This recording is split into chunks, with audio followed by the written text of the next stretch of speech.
In this video, I'm going to be answering the question, is a mirrorless camera still worth getting in 2023 versus using what you already have in your pocket, your smartphone? The phone I'm going to be using to do this test is the iPhone 14 Pro Max, and the mirrorless camera I'm going to be using is a Sony a7S III. And all the shots I'm going to be recording in 4K 60 except for the cinematic mode and the slow motion test. And the first shot here is a normal talking headshot. I'm using a 24mm lens on the Sony a7S III with a 1.8 aperture. You can see there's a good amount of bokeh. The shot is nice and in focus. If I wanted even more bokeh, I could back up the camera and use a 50mm lens, and that would give more compression and more bokeh.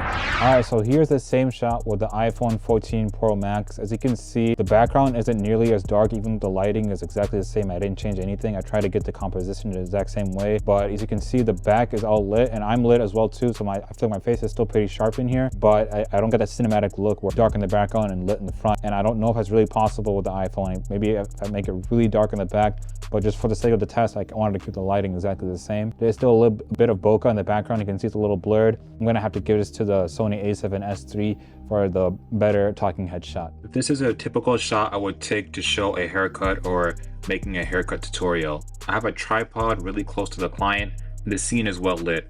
I have softboxes lighting him up as well as a window behind the camera. The subject looks good on the a7S III, and I do not notice any distortion even though I'm using a wide angle lens here. The iPhone shot also looks really good here. I would say just as sharp, especially the hair. If you see there, it has a lot of good detail. The main difference will be the lack of blur in the background. Here's a macro shot on the iPhone 14. It's using the ultra wide lens as opposed to the main lens. The reason why I got to use that is the minimum focus distance on the main lens isn't as close, so I got to use an ultra wide lens. It looks pretty good. So here's a Sony a7S III macro shot. What I use to get this is a 50mm lens, and then I use a macro adapter which goes between the sensor and the lens, and it's a $20 attachment you put in there, and you're able to get the focus really close. You can't focus far when you use this. Also, if I wanted to get more of it clear, I could lower the f-stop, or sorry, raise the f-stop to like f6 or f7, and more would be in focus. Of course, it would darken the image as well. I think this is a really good shot. It looks better than the iPhone. Here's an autofocus test with the iPhone. As you can see, the bokeh is there, so you can tell when the focus is switching, but it's not as much as it's going to be with the Sony a7S III because the sensor is smaller, of course. Focus is really good, no problems with that. Now, here's a Sony a7S III, also really quick, but as you can hear, it's really loud. So for the 50mm lens, if you're using the on-camera mic, it's very loud when it switches focus, so keep that in mind. Over here, I'm going to be going through all three lenses that I own for the Sony a7S III compared to the iPhone equivalent. So you're going to see the iPhone equivalent to each one. This is the wide angle lens standard. Now here's a Sony a7S III 50mm. You can see a good bokeh, like a good portrait lens. Now the iPhone with a 2x zoom. And now the Sony a7S III with the 85mm lens. Super like a headshot, good bokeh. And now the 3x telephoto on the iPhone, which is actually just cropping into the regular lens.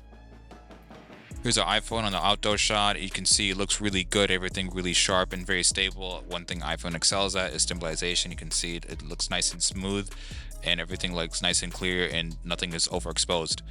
And now here's a Sony a7S III. I had to shoot this at 4F as opposed to 1.8 because, well, if I did, everything would be overexposed. It was pretty bright, and as you know, with the f-stop being very low, like a 1.8, if you go outside, you're gonna need a ND.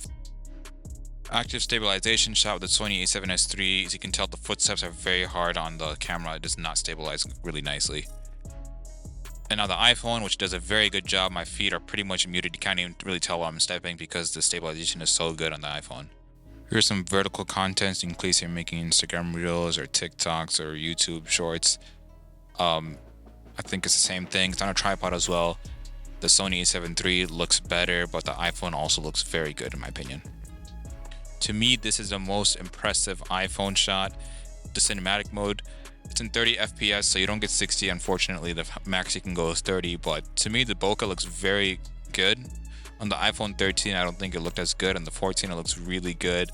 You can see on the hairs maybe that it's fake because some of the hairs right on top are out of focus when they actually should be in focus, but besides that, it looks really good. I had to color grade it, get the back a little bit extra dark to make it look even better.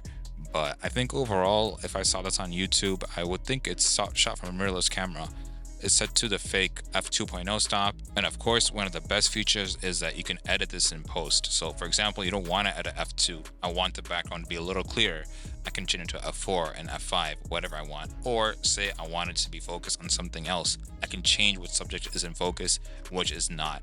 I think that's great because it gives you a lot of flexibility in post to get the image exactly how you want.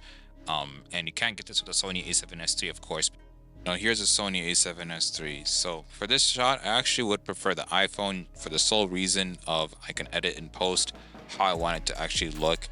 I think it looks very comparable. I think this does look a little bit better than the iPhone, but it's so close, and maybe once it's on YouTube, you won't even be able to tell it much of a difference. But I think the flexibility editing what's in focus in post, and also already having it on your phone, being able to edit on your phone real quick, the flexibility that brings with it is more worth it. So is there even a point of getting a mirrorless camera in 2023? I would say there still is a point depending on the type of content you make. If your content has perfect lighting like I did in the cinematic mode shot, I would say just use your iPhone. It looks really good. If you don't care for 60 frames per second, use your iPhone.